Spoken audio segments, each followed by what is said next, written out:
Wir sind dankbar, dass wir wieder zurück sein können. Nous sommes reconnaissants. turashima yuko twagarutse. Le temps passé était igihe très giheze bien. Et chacun cyari d'entre nous ciza, aurait beaucoup umwe wese muri à twebwe raconter. yoba Mais nous afite sommes byinshi byo ici pour kuvuga, écouter ariko la parole de Dieu. turi hano kugira ngo twumve ijambo ry'Imana.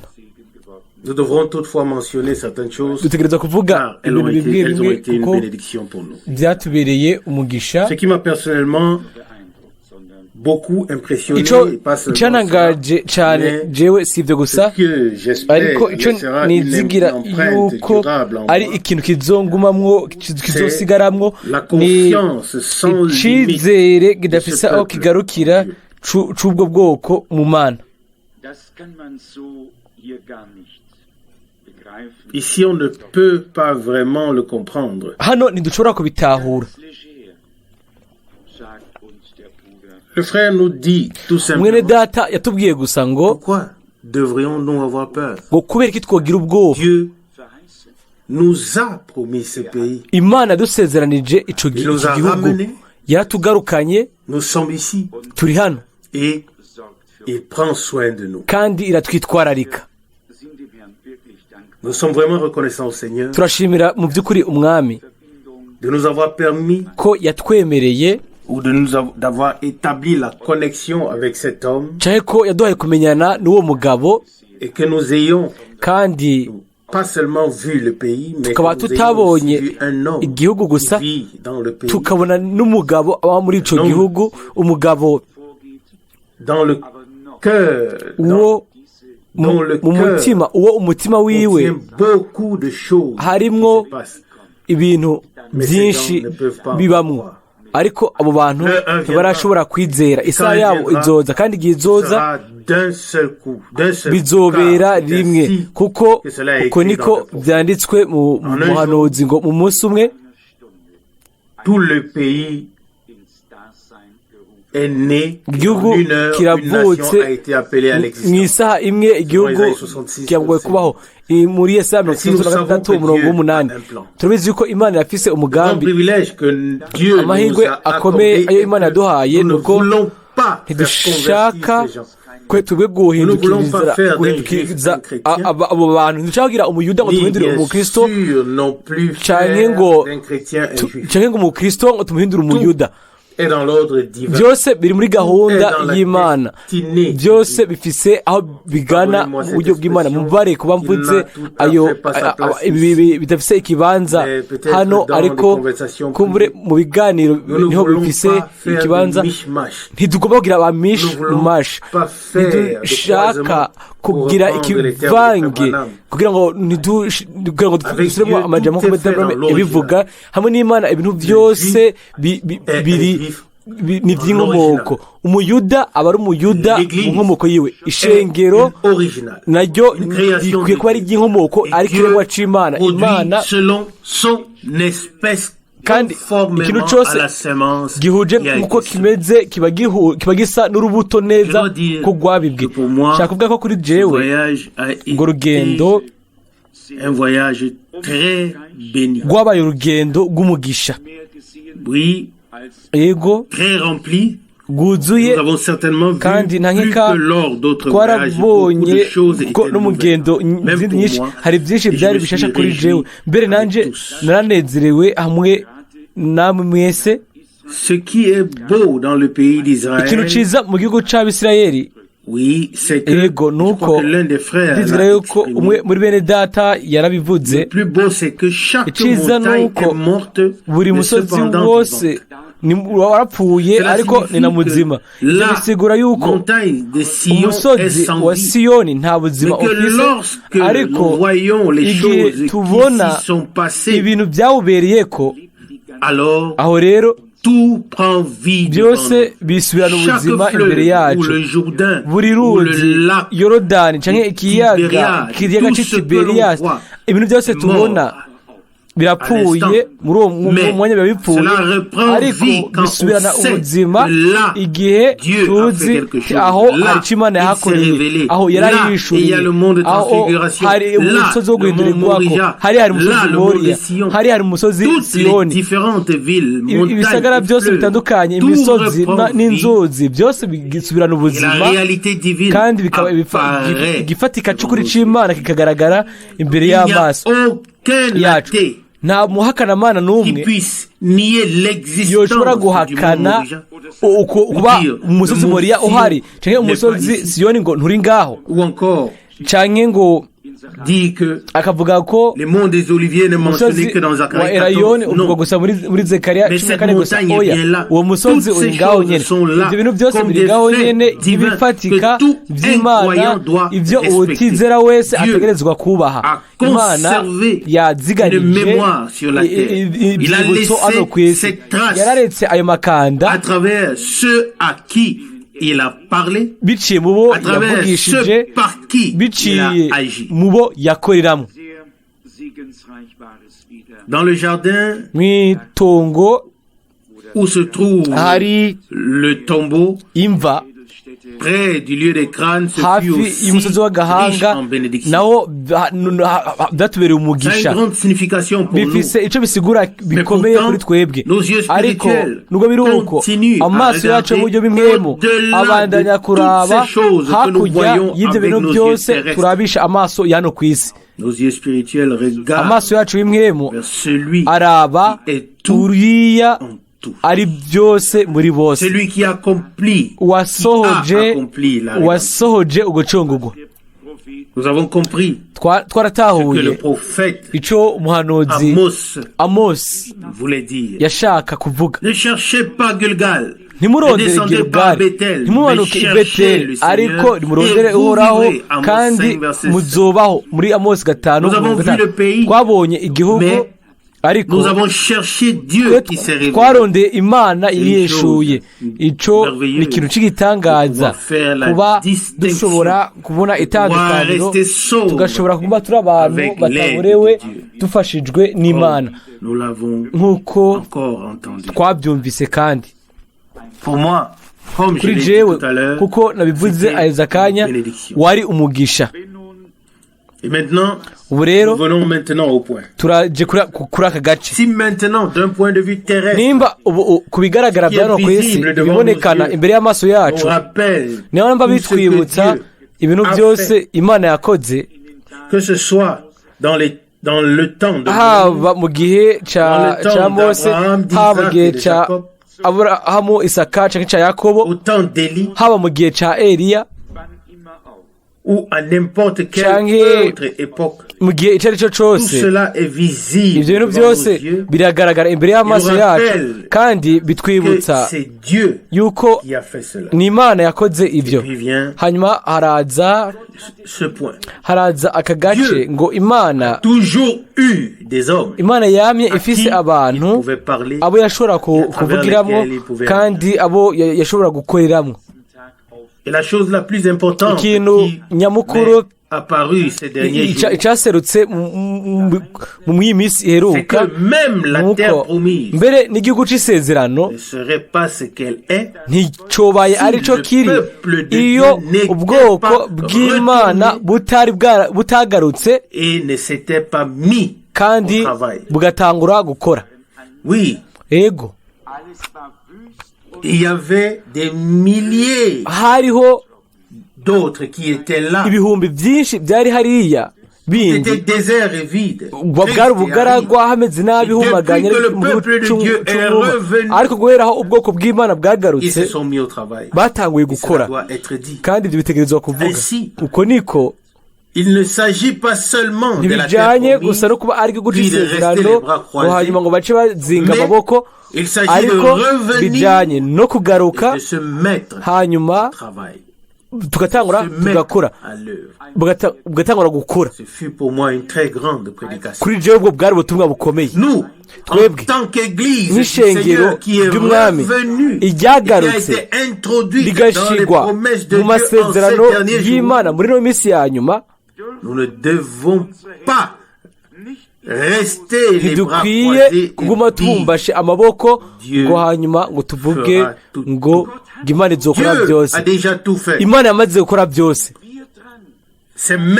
Ubu rero na hacu ho kwemerera Imana igasohoreza muri twebwe ico yatugarukaniye. Ni kuvuga ngo atari gusa kugira ngo turabe igihugu, ariko kugira ngo tugihindure kandi giswe kube itongo ry'Imana. Ubugaragwa bwategerezwa kumera kandi ahantu hari amahwa n'ibikunguma kumera ibyatsi. Ninde yabiteye? Ni ubwoko bwahagarutse kandi ninde yabimejeje? Ni Imana nzima, niyo yabagarukanye. Tuvugishe ukuri, Imana irakeneye abagabo, irakeneye abantu nabo barakeneye Imana. Byose bitegerezwa kugenda bijana. Hanyuma ni muri Israeli niho twahaherewe ico cigwa ciza cyane kuri ivyo. Ubaje muri data Olnel ingene imigenderanire imeze hamwe n'abansi, arishura ati nta bwoba na bumwe dufise. Ati kubera iki? Kubera ko uwo n'ubwoko bwa Isirayeli bafise icizere cuzuye mu Mana.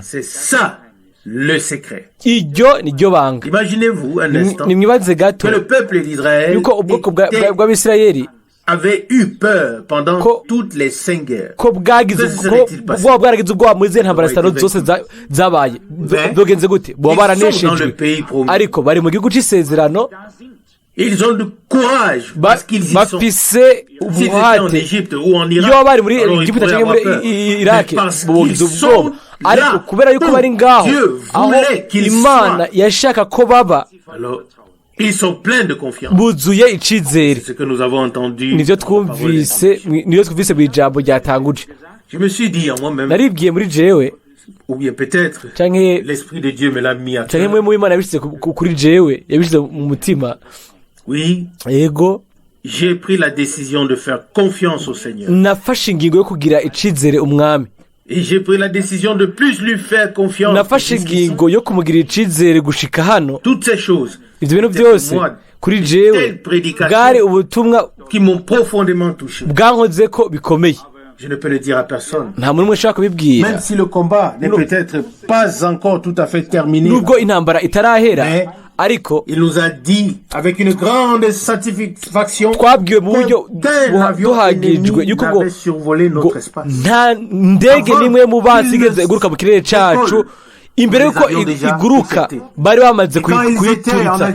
Igihe yabiduze twarayikorora. Yaravuze ngo 90 mu munsi umwe, indege 90. Uko niko bigenda, uko niko bigenda. Une chose merveilleuse. Ikintu cy'igitangaza. Pouvons tirer beaucoup. Turashobora gukuramwo inyigisho nyinshi. Hanyuma ikintu cy'igitangaza aravuga ngo Imana iraducunze ngo dutegerezwa gusa kugaba. Ego kumbure twovuga bimenga n'igihushane. Mbese biri n'Imana iducunze rero twakwiyumvira ngo aho rero duhumiriza amaso. Oya, il dit simplement haravuga gusa ngo Imana iraducungera, ariko dutegerezwa kugaba. Oui, on peut apprendre beaucoup. Twokwiga byinshi kuri iyo mvugo. J'ai essayé de le faire. Nagerageje kubikora. Partir de tout ce qui a été dit. Kuva ku bintu byose byavuzwe. Tout ce que nous avons entendu. Ibintu byose twumvise. On pourrait simplement dire, twovuga gusa tuti Mwami, aide-moi à tirer fasha nkure icigwa muri ibi byose, icigwa nkeneye kugira ngo ngende nje imbere ntafise ubwoba. En mettant ma confiance dans hashira icizere canje mu Mana nzima. Et si nous sommes spirituellement dans la terre promise, mu buryo bw'imhemo turi mu gihugu c'isezerano, aho rero turashobora kugira icizere Mwami, kuko turi notre terre. turi mu gihugu Nous ne cyacu sommes pas sur le territoire étranger, mais ntituri nous ku sommes isi sur y'abanyamahanga le ariko territoire de turi Dieu. ku Et isi si nous sommes sur le y'imana territoire de kandi Dieu, nimba alors turi ku isi l'ennemi n'a y'imana plus aho aucun rero droit. umwansi nta burenganzira bumwe afise nimba turi ahandi hantu runaka Alors nous sommes sur le territoire ennemi. aho rero turi Mais ku si isi nous y'umwansi sommes ariko dans le nimba domaine turi mu des gice promesses divines cy'amasezerano pour ce temps, y'imana yo muri kino gihe aho alors rero nous sommes sur le sol tuzoba de Dieu. turi ku isi y'imana Partout hanyuma où ahantu nos hose pieds aho amaguru yacu nous mène atujanye tous les lieux que ahantu nos hose pieds touchent par la foi. amaguru yacu aho nyine mu Dieu kwizera veut imana nous le donner. ishaka Que le kuhaduha Seigneur aho me rero montre à umwami moi, à mon anyereke frère jewe Russe, yereke na mwene à data mon Ruth frère na mwene data Schmidt, à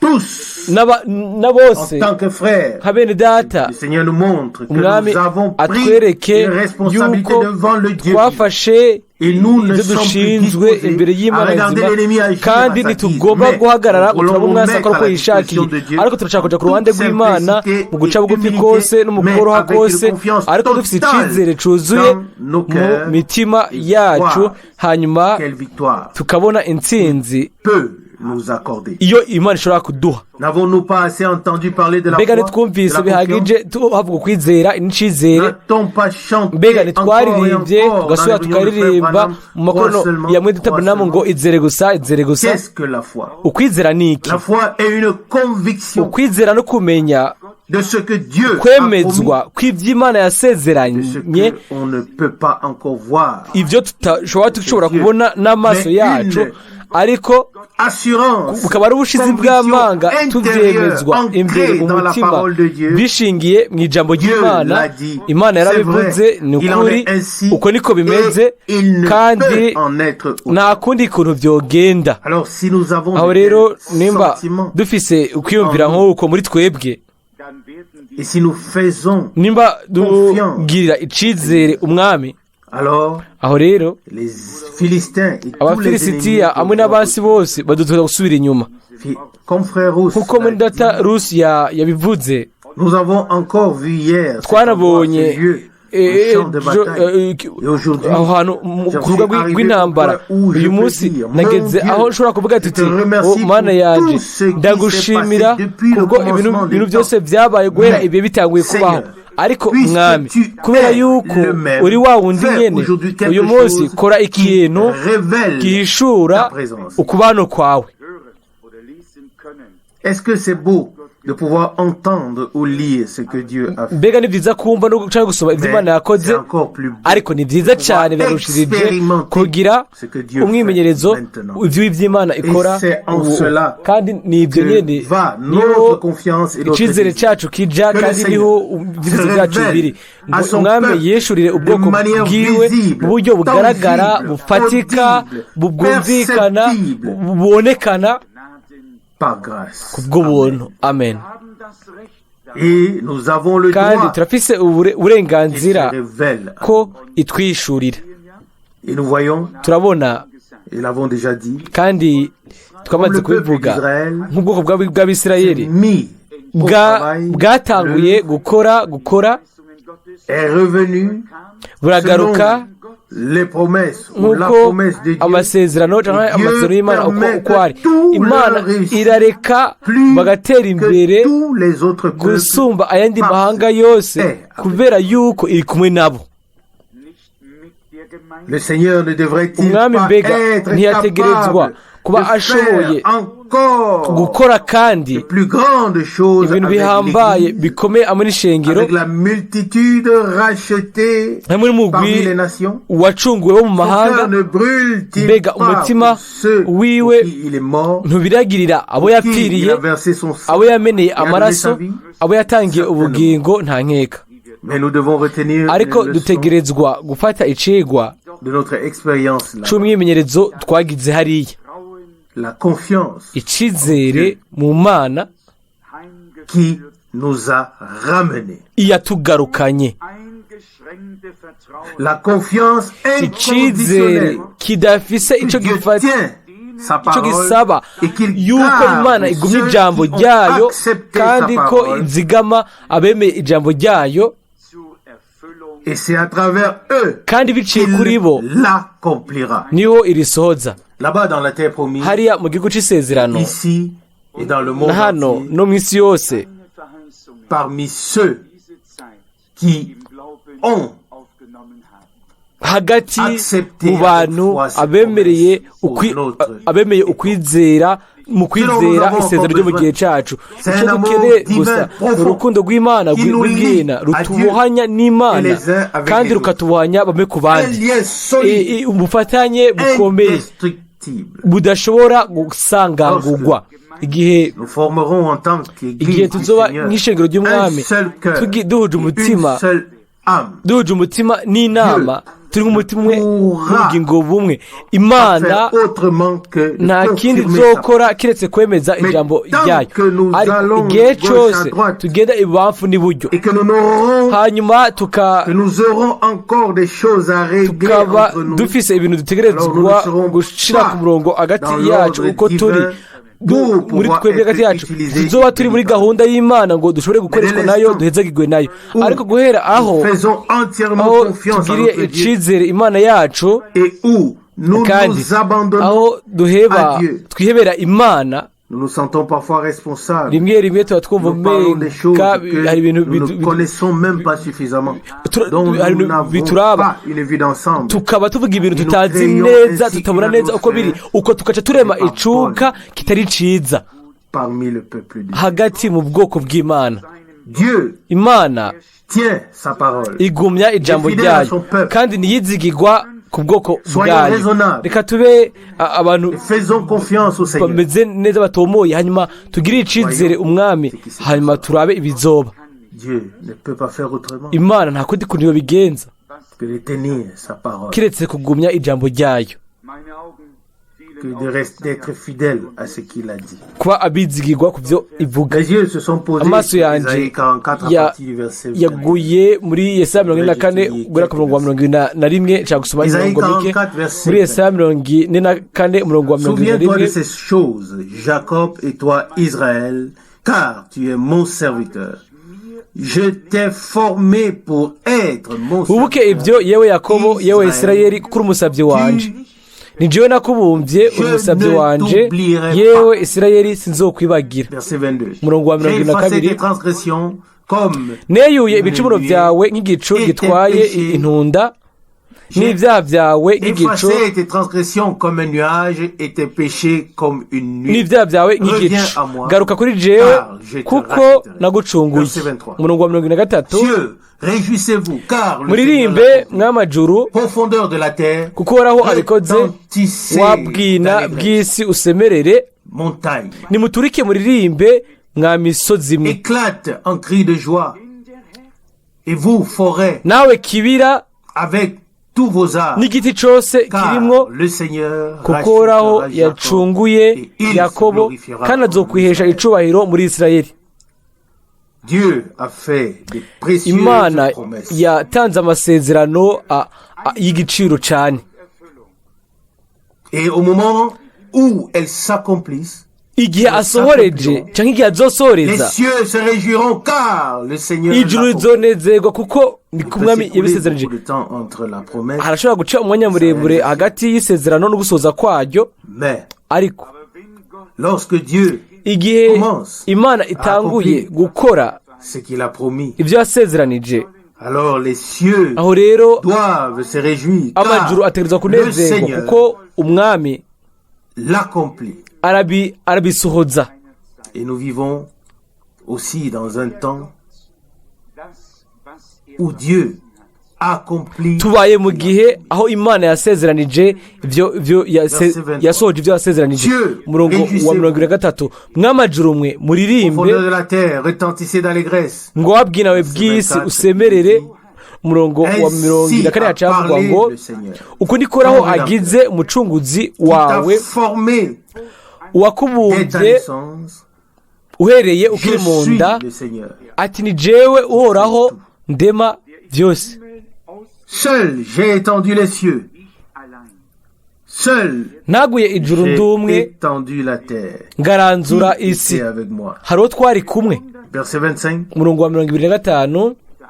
qui déjoue les signes des prophètes, indagu z'abanyabinyoma ndazihindura et ubusa, réduit à néant les abapfumu nkabateza qui fait ibisazi, fuir les sages, subiza inyuma tourne leur savoir, abanyabwenge ubwenge bwabo nkabuhindura ubupfu. Verset 26, Umurongo wa 26, qui accomplit la parole de ses serviteurs, nkomeza et ijambo réalise ry'umusabyi les wanje desseins ngashitsa annoncés. inama z'intumwa zanje. Ça, ce sont les paroles Aya de notre Dieu. n'amajambo y'Imana yacu. Nous croyons Turizera n'umutima wose que nous vivons yuko tubaye dans une époque particulière, mu gihe kidasanzwe, dans un temps précieux de grâce, mu gihe c'igiciro cane dans un temps c'ubuntu, igihe où Dieu aho Imana achève son œuvre. iheraheza igikorwa cayo, Et nous hanyuma twebwe pouvons le voir, turashobora kubibona, nous pouvons l'expérimenter, turashobora kubigiramwo nous pouvons y umwimenyerezo, avoir part. turashobora kubigiramwo umugabane. Qui sommes-nous? Turi bande? Qui es-tu? Urinde? Ndinde? Des hommes. Abantu Ne nous accordent aucune valeur. nta gaciro baduha. Qui sommes-nous pour Turi être bande si précieux, kugira ngo tube turaba agaciro avoir cane, tant de valeur, hanyuma tukagira agaciro kenshi mu maso y'Imana? qui l'a mérité, Ninde qui a yarabikwiriye? cherché Dieu? Ninde yarondeye Imana? Est-ce que ce n'est pas Dieu qui nous a cherché? Mbega si Imana yaturondeye? Où aurions-nous pu aller? Twari gushobora kuja hehe kugira ngo tuyirondere? Où l'aurions-nous trouvé? Mbega twari Il kuyisanga est he? venu à nous. Yaje kuri twebwe, Il s'est révélé à nous. iratwishurira, Il nous a rachetés. iraducungura, Il nous a appelés à sortir. yaduhamagariye gusohoka. Comme il est écrit, Nkuko vyanditswe, j'ai effacé tes transgressions. nahanaguye ibicumuro vyawe nk'igicu gitwaye intunda. Nous savons combien de nuages ont déjà traversé le ciel au cours de notre vie. Murazi ibicu vyaciye hejuru yacu mu buzima bwacu bwose, byose vyaragiye birazimangana, Ils ne sont plus là. ntibikiri ngaho. Et de nouveaux nuages apparaissent. Ibindi bicu bishasha bigaseruka. Hano Dieu fait ici une comparaison. Imana hano rero Dit au verset 22, Isaïe 44, igereranyo j'ai muri effacé Yesaya tes transgressions 24:22 comme un neyuye nuage ibicumuro vyawe et tes péchés nk'igicu gitwaye intunda comme n'ivyaha une brume. vyawe nk'igicu.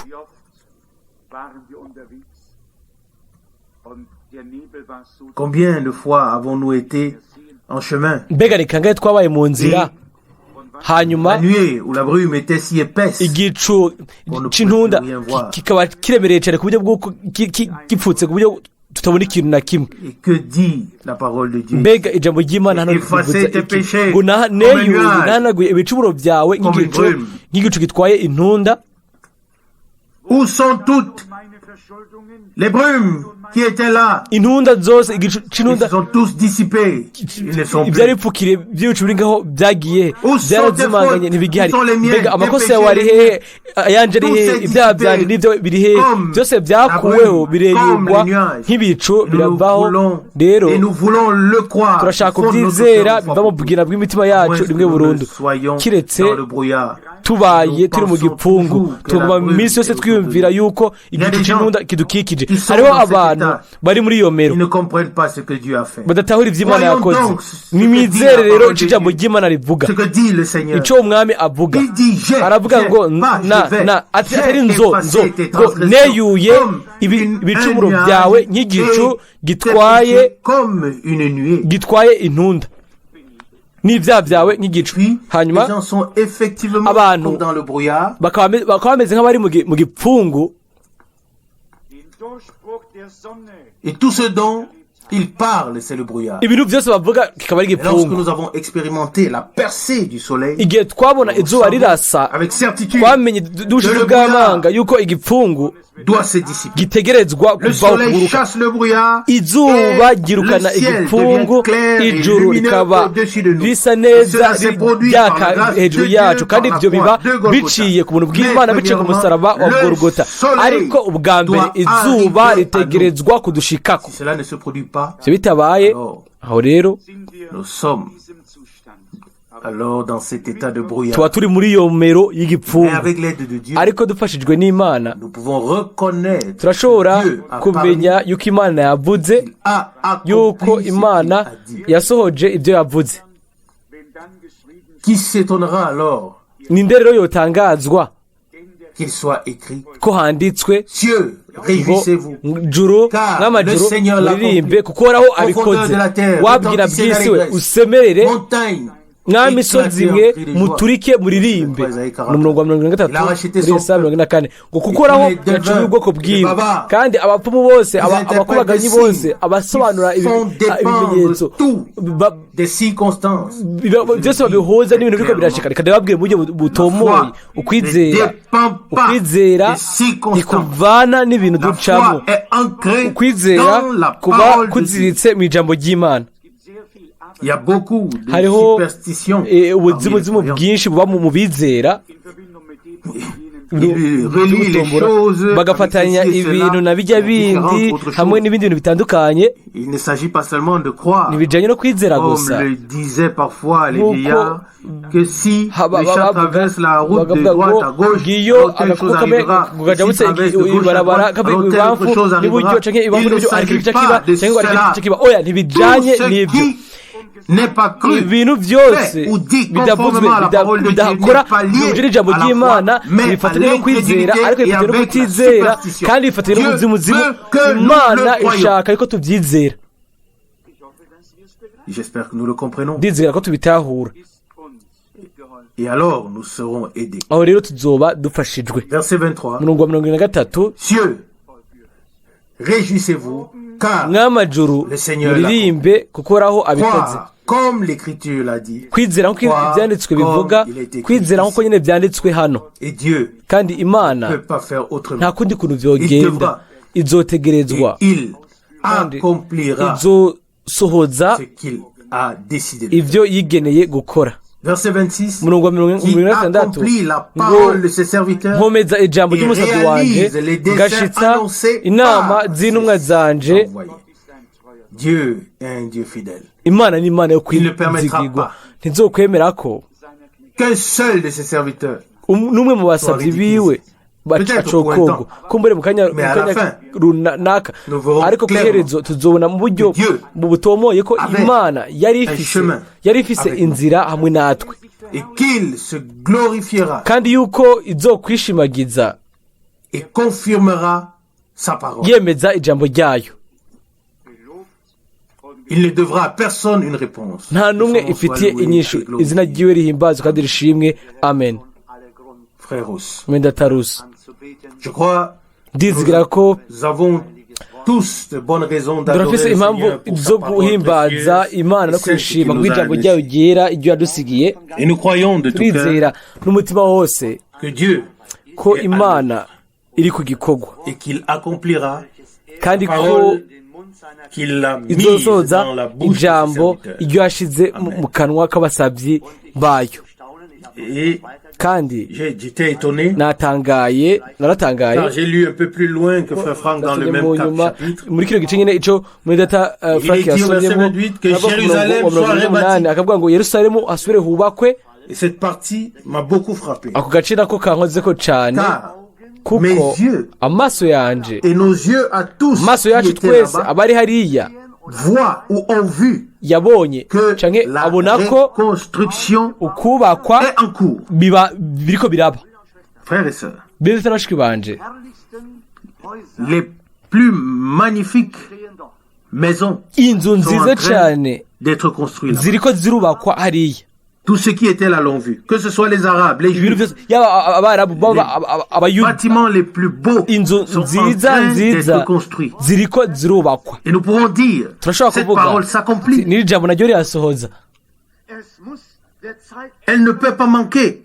Et le rishobora moment kubura où kandi cela mu mwanya devait s'accomplir, aho devait bisohoza arriver. bitegerezwa. Et nous avons été émerveillés de voir twaratangajwe no tout kubona ce qui a été ko construit. ivyo En 2 ans où ibintu nous n'avons byose pas été là-bas. byubatswe mu myaka ibiri tutari Jérusalem turi est devenue hariya. si grande. Yerusalemu yaragutse, Les constructions sont si belles. inzu zabaye nziza cane. Nous ne pouvons que dire que Jérusalem dushobora kuvuga gusa ngo Yerusalemu yasubiye kubakwa kandi iriko irubakwa, et les villes de Juda kandi seront ibisagara rebâties. vy'Yudaya bizosubira kubakwa. dushobora kuvuga yuko igihe caje Où cela se produit. aho ivyo biba.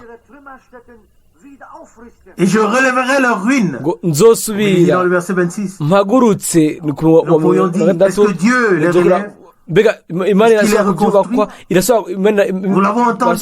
Il a besoin des hommes. twabyumvise imana yakeneye abantu Et ils sont là pour ça. kandi bari ngaho kubw'ibyo ariko imana A mis cela dans leur cœur. yashize ibyo mu mitima yabo Nous le croyons de tout notre cœur. turabyizera n'imitima yacu Ce n'est yose pas un hasard. si igiturumbuka Peut-être il ne savait même pas ce qu'il faisait. ntibari bazi Mais ibyo bariko barakora cela ariko devait arriver parce que ibyo cela byategerezwa avait gushika été dit. kuko ibyo byari byaravuzwe kandi ibyo rero kubera yuko biri mu ijambo ry'imana ni ijambo ry'ubuhanuzi yego kandi turubakwa tukubakwa ku rufatiro rw'intumwa n'abahanuzi Jésus-Christ lui-même yesu kristo ubwiwe étant la pierre angulaire. nibuye rigumya ifuruka Nous sommes si abanyefeso reconnaissants.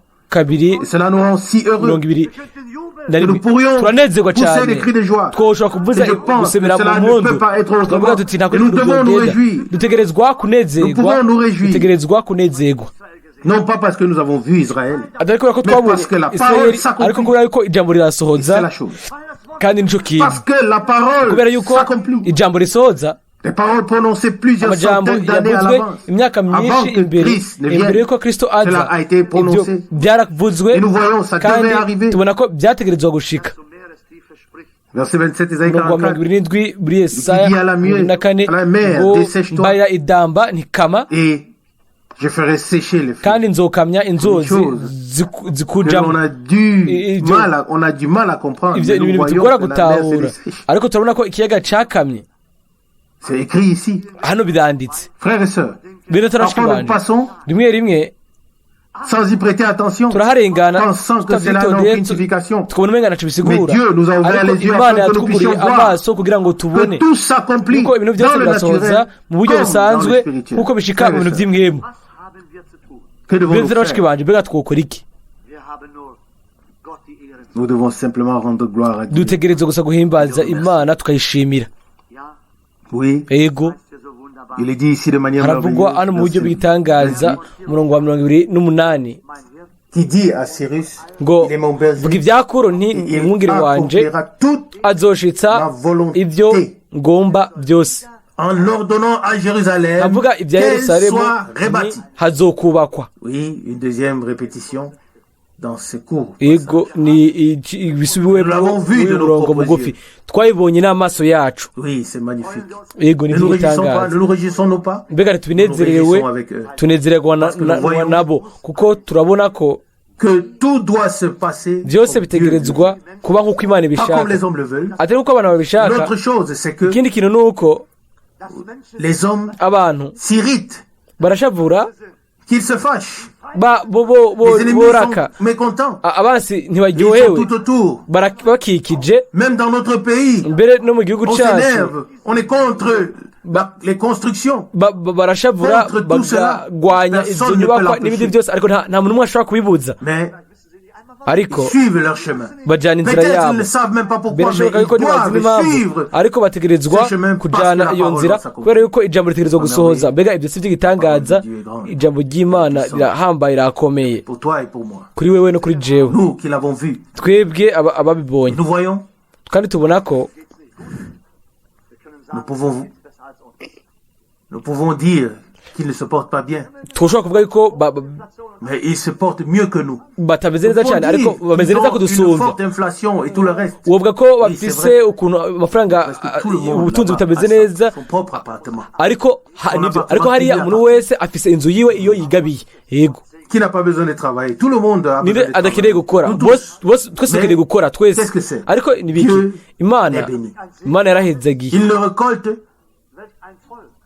même pas 3 fois. ntibanimbura gatatu Il ne récolte pas une fois l'année. Il récolte 3 ou ntibimbura 4 fois ntibimbura l'année. rimwe umwaka bimbura N'est-ce pas gatatu une canke grande kane bénédiction de mbega Dieu? wose umwigisha Quel ukomeye peuple? w'imana mbega ubwoko Quel peuple a cela? mbega ubwoko kuri ibyo Comment dit-on cela? mbega ibyo tubivuga Quel gute peuple? Le peuple de Dieu. Le ni peuple ubwoko d'Israël. bw'imana abisirayeli Les ennemis s'irritent. abansi babo bararaka Et cet homme dit, uwo mugabo yaravuze ngo n'ivyamwa ngo vyacu turabiha abansi bacu umwami w'i Yorodaniya nawe ajya ku vyamwa vyacu ariko bene bashiki banje et le côté spirituel avec l'épouse. Ivyo turiko turaba rero twebwe byacu nibyo mu buryo bw'imwemwe abantu barashaka kuba bari ngaho bagashaburira ivyo Imana ikora ubwoko bwayo ko yahezaga ubwoko bwayo kikimwe n'ubwoko bwayo bagashavura bagatangura mu mpande zose kugira ikintu bakora ariko pas besoin d'avoir peur. Ntidukeneye kugira ubwoba. Nous allons de l'avant. Turaja imbere dans la foi mu kwizera avec notre sauveur. Hamwe n'umukiza wacu. Nous allons de l'avant turaja imbere hamwe n'umwami wacu. Chers frères et sœurs, extérieurement, nous voyons le peuple d'Israël opprimé de tous les côtés. Ubwoko bw'Israeli barabuhanze mu mpande zose ariko ikiganza c'Imana kiri kuri bo kandi umugisha w'Imana usutswe kuri bo.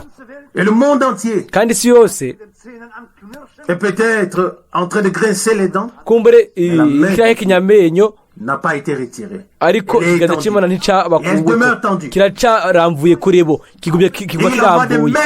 Ni nako bimeze ku bwoko bw'Imana n'ishengero ryayo. Umwasi ashobora kujya amenyo yibaza ingene ateza gutembagaza ubwoko bw'Imana ingene ushaka kubugira nabi ariko turashobora kuvuga ikintu kimwe ikiganza c'Imana nzima kiramvuriye ubwoko bwayo. Mwita Branham aravuga les deux vont de pair. Dieu n'a pas seulement étendu une main, Dieu a étendu les deux mains. Une sur l'église. Alléluia. Oh, je ne sais pas si cela ne nous submerge pas de pouvoir voir cela par grâce. Non pas que nous puissions nous enorgueillir ou nous élever, mais en toute humilité, nous pouvons dire que Dieu est fidèle. Dieu tient sa parole. Il l'accomplit. Et personne ne peut l'arrêter. Oui. Alors on peut dire ce qu'on veut. Nous ne voulons pas répéter les paroles que disent peut-être nos ennemis, mais nous voulons répéter les paroles de notre Dieu. Nous voulons louer notre Dieu et lui rendre gloire et louange. C'est si merveilleux de savoir toutes ces choses. Le Seigneur a dit dans Jean chapitre 16, verset 33, je vous ai dit ces choses afin que vous ayez la paix en moi. Dans le monde, vous aurez des tribulations, mais prenez courage. Alléluia. J'ai vaincu le monde. N'est-ce pas merveilleux? Mais prenez courage. Il a vaincu le monde. Chers frères et sœurs, nous pouvons être vainqueurs. Ishimwe n'ibibazwa bivyiwe ngo ndababwiye ivyo bintu ivyo mbibabwiye kugira ngo mugire amahoro muri jewe bakundwa muri we gusa niho dushobora kugira amahoro nimba tudafite amahoro hamwe nawe rero umucano uba muri twebwe muri jewe no muri wewe no mu bandi ariko iyo turavye kuri we dufite iyo dushize ku mutima ijambo iryo yavuze aravuga ngo ndababwiye ibyo bintu kugira ngo mugire amahoro muri jewe mwisi muri n'amarushwa muzogira amarushwa gushika uyu munsi ariko nimuhumure ntimutinye jewe naranesheje isi haleluya turashobora kuba tudatinya yaranesheje natwe turashobora kunesha kubwiwe beza turashika banje ese amajambo y'ubusa gusa canke amajambo yaremwe n'abantu ariko n'amajambo twasigiwe n'isumba byose yaremye isi n'ijuru yabaye umuntu yaciye bugufi yaje mu mubiri w'inyama n'amaraso agapfa ku musaraba akazuka akicara aho iburyo bw'icubahiro c'Imana turanezerwa cyane ko dushobora kwizera ijambo ryiwe ntimutinye naranesheje isi mu yandi majambo namwe murashobora kunesha C'est quelque chose de merveilleux. Oh, ni ikintu cy'igitangaza. Je voudrais vous dire, nashaka kubabwira celui qui n'a pas la paix avec lui, umuntu adafise amahoro et là où il y a le trouble, yiwe abafise umudurumbano muri we, kandi ahari umudurumbano haba hariho kubabazwa, aho ari indi mwemu turuka, ariko turashobora kuvuga ngo niwe mahoro yacu yacitse byose kuri twebwe. Nico gituma tubandanya gushira icizere cacu muri we, ibintu byose byoshika. Ego. Cela n'a peut-être pas été facile pour les disciples en cette époque. Kumbere ntibyabaye byoroshe no kuntumwa mu kubigishwa muri ico gihe, arababwira ngo nukuri ndababwire, muzorira, muzorira muboronge, ariko isi yo izonezerwa, ariko ngo umubabaro wanyu uzohinduka umunezero. Mwanya où ils ont pensé que tout était fini. Waraje aho bibaza ko ibintu byose birangiye. Isi yo iranezerwa, abantu bose bari mu munezero bakoma amashi. Ubu rero yagiye twatsinze. Bakundwa suko byari bimeze, ariko ikintu ibintu byarahindukiye, ibintu birahindukira. C'est l'inverse qui s'est produit. Habayeho ngo l'histoire se répète même. Birashoboka yuko no mu gihe cacu ivyo biriko byisubiramo, ariko ntaco bitwaye. Turashobora kuramura amaso kuri we tukamuraba, tukamuraba. Aravuga ngo isaha izoza aho umubabaro wanyu uzohinduka ugacika umunezero. Amen. Twibaza ati mbega ico gihe cyaraje? Tout s'est passé comme il avait dit. Byose byabaye nkuko yari yabivuze. Ubwa mbere umubabaro, hanyuma umunezero nawo uraza, hanyuma amahoro araza. Ariko bakundwa, je ne sais pas ce qui vous est arrivé. Imwe byabashikiye, ariko ndiyumvira je ne sais pas ce qui leur est arrivé, mais je pense byabashikiye, ariko ndiyumvira yuko qu'ils se sont dit, oui, en effet, ce qu'il a dit est tout à fait vrai. Et nous aussi, nous ne pouvons que dire que ce qu'il a dit est vrai. Tout s'accomplira. Nous ne pouvons pas faire autrement que de louer et glorifier notre Dieu. Ne pas abandonner notre assurance, mais persévérer comme il est écrit. Dans Jacques chapitre 5 verset 7, soyez donc persévérants frères jusqu'à l'avènement du Seigneur. C'est ce que Jacques a dit à ses contemporains. S'il eut aussi à traverser certaines épreuves, mais il a pu leur adresser ces paroles. Soyez donc persévérants frères jusqu'à l'avènement du Seigneur. Ego.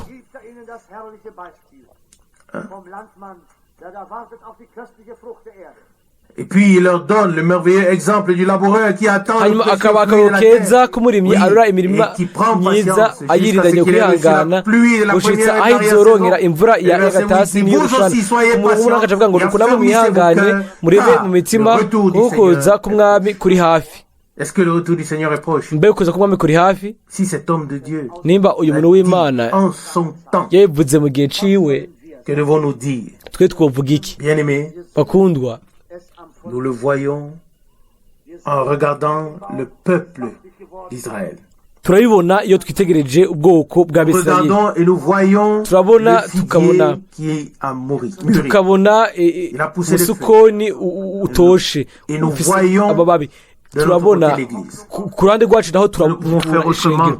Nta kundi kuntu twobigenza kiretse kugira icyizere Imana, nta kindi twokora kiretse gushira ibyizigiro byacu muri we, hanyuma tugashishikara nk'uko uwo muntu w'Imana yabivuze hano. Imana yizigirwa afin que nous ne nous tenions pas, ou bien que nous ne nous tournions ou ne tournions pas nos regards vers quelque chose d'autre, mais que nous restions fermement ancrés dans sa parole. Tout le reste bwiwe ibisigaye nabyo birarengana ariko ijambo ryiwe riguma bigashira turanezerwa cyane kubw'ijambo ryiwe ryera ry'igiciro. Yakobo 5:10 abavugishijwe mu izina ry'umwami Imana babere icitegererezo bene data cyo kubabazwa no kwihangana. Umurongo 11 yabihanganye tubita abahigwe. Vous avez entendu parler de la persévérance. Mwarumvise kwihangana kwa Yobu, mwabonye iby'umwami Imana yaherutse kumugirira. Reconnaissez en cela ngo muri ibyo mumenye ko mu Faransa ingene yuzuye imbabazi no kugira ikigongo. Ni bigaragaza ni ibimenyetso by'ubwiza ibyo tudashobora kurenza nimba abigishwa barabikoze nimba Yakobo yabonye ko ari byiza kwandika muri ubu buryo byumvira yuko ntiyabikoze abyiraritse ariko ni kugira ngo abivuge uko abibwire ubwoko bw'Imana. Hanyuma uyu munsi turashobora guhumurizwa n'iri jambo ryera kandi ry'igiciro ry'Imana. Umwami aduhezagire twese. Iryo ryose sengesho ryanje ryumvire ko twese twategerezwa kugura imitima yacu iminwa yacu dukwiye kuguma turi biragi kuko twahawe ubuntu bwinshi. Twategereza gushimira Imana, tutegereza kuninahaza Imana yacu kuko turayikunda, niyo yabanje kudukunda. Guhimbazwa no gushimwa bibe izina ryiwe ry'igitangaza. Amen. Data uri mu ijuru,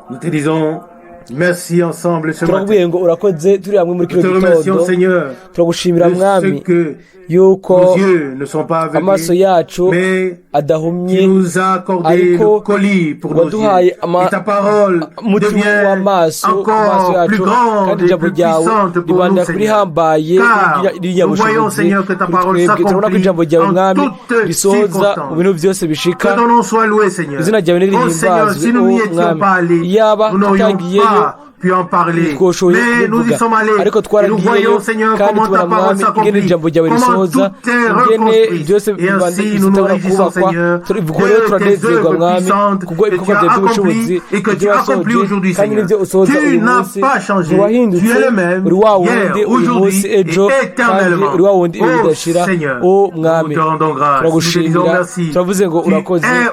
Uri hamwe n'ishengero ryawe ugendana naryo intambuko ku yindi. Nubwo ibyo mwasi abyanka Mwami, ibiganza byawe birarambuye kandi izina ryawe ry'igitangaza nirihimbazwe rishimwe. Uhezagire ubwoko bwawe bw'Abisirayeli, uhezagire ishengero naryo, uduhezagire twese Mwami. Abo bose bashwiranye, uri hano uwundi hariya, ariko ubane na bose Mwami kandi uduhe twese gushishikara gushikamye, twihangane bishikamye, ntiducike intege kwizera ariko tugume dushikamye. Hanyuma dukurire imbere umuntu w'imbere mu kwizera. Icyubahiro k'ibicina ryawe ry'igitangaza Mwami. Iyo turabye ubwoko bwawe tukabona ingene bwifatanya na Mesiya n'Imana nzima Mwami, rimwe turaterwa isoni yuko tutari uko twategerezwa kumera Mwami. Mana yizigirwa, tugire ikigongo kandi dufashe muri aya masaha ya nyuma. Icyubahiro n'ubwiza bizina ryawe. Haleluya. Amen.